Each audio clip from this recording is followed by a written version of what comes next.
પુનિત મહારાજ બહુ સુંદર લખે છે, જે તમારી પાસે માં છે તો જતા રહ્યા તો કોઈ સવાલ નથી. ધન ખર્ચતા મળશે બધું, મા બાપ પિતા મળશે નહીં. એ પુનિત ચરણો તણી ચાહના ભૂલશો. ધન ખર્ચતા મળશે બધું, પણ માત પિતા નહીં મળે. એ પુનિત પદ ચરણો તણી કદી ચાહના ભૂલશો.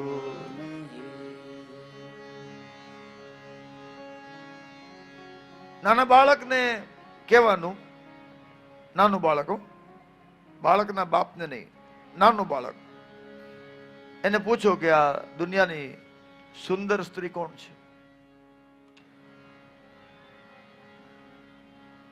ભલે એની માં ગમે તેવી હશે, અહીંયા આપણી દ્રષ્ટિ છે, પણ બાળકની દ્રષ્ટિએ આ સંસારની સૌથી બ્યુટીફુલ લેડી એની માં છે. તું કિતની અચ્છી હૈ, તું કિતની પ્યારી હૈ. પોતાની માને યાદ કરજો. પ્યારી પ્યારી હૈ ઓ માં,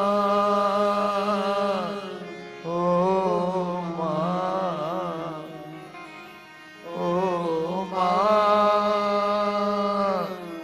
ઓ માં.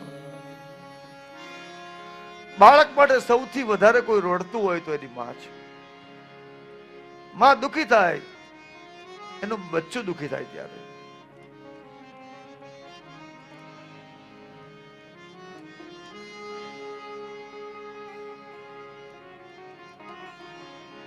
दुख न लागी है माँ तेरी अखिया. ચૈત્રી નોરતા છે, 118 કુંવારિકાનું માનું પૂજન કર્યું છે ત્યારે થોડીક કથાની બહાર વાત કરું છું.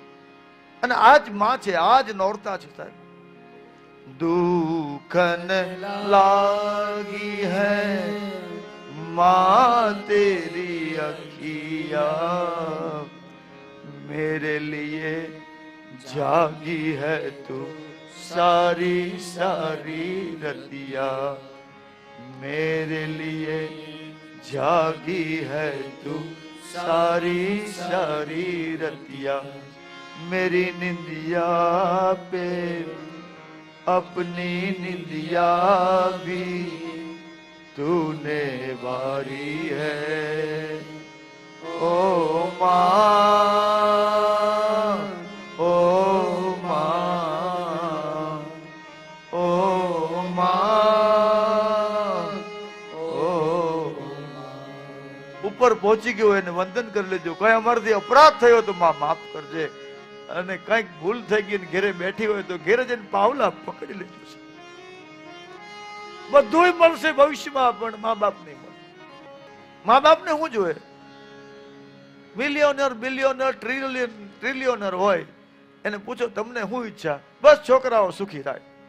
આહા સાહેબ, જેના કાળજા મરી ગયા પછી ખમકારા કરે, ખમ્મા મારા દીકરા ખમ્મા. એક માનો દીકરો, બુઢી માં, લાંબા સમયે માનતાઓને અંતે લગ્ન જીવન ગયું. 20 વર્ષ પછી દીકરો આવ્યો. દીકરો આવ્યો ને બાપ ગુજરી ગયો. છોકરો મોટો થયા તો માં 65 વર્ષની થઈ ગઈ. પેટે પાટા બાંધીને મોટો કર્યો, એકનો એક દીકરો, લાડકો દીકરો. પણ દીકરો બગડી ગયો, જુગારી થયો છે. ધીરે ધીરે ઘરમાંથી બધી ઘરવખરી વેચાવા લાગી.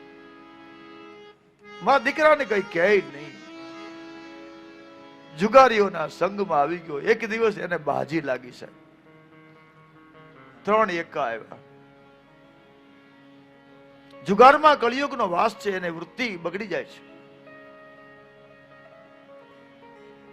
હવે બાજી આવી પણ બાજી ખોલાવવા માટે પૈસા નથી. એટલે સામેના જુગારીને કીધું કે ભાઈ બાજી ઓપન કર, હું બાકીમાં.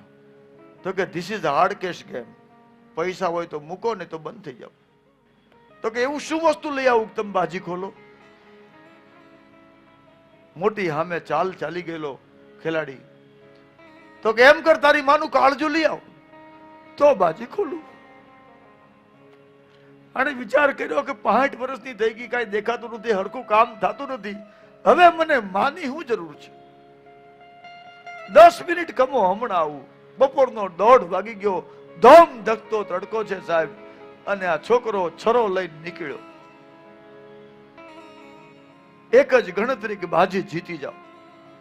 બાજી જીતવાની લાઈમાં 1:30 વાગી ગયો. માં બુઢી માં રાહ જોવે કે હજી મારો લાલ કેમ નો આવ્યો.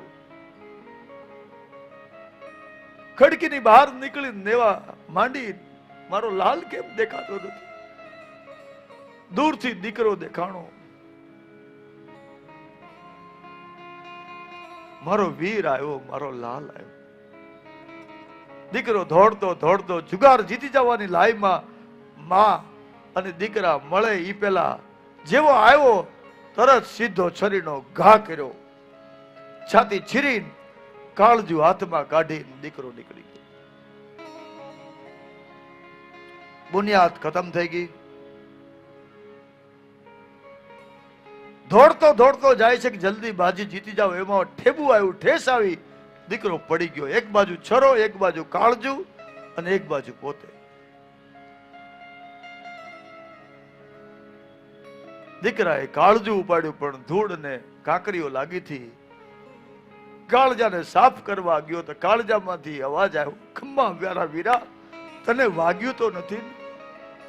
મરી ગયા પછી જેના કાળજા ખમકારા કરે એનું નામ માં.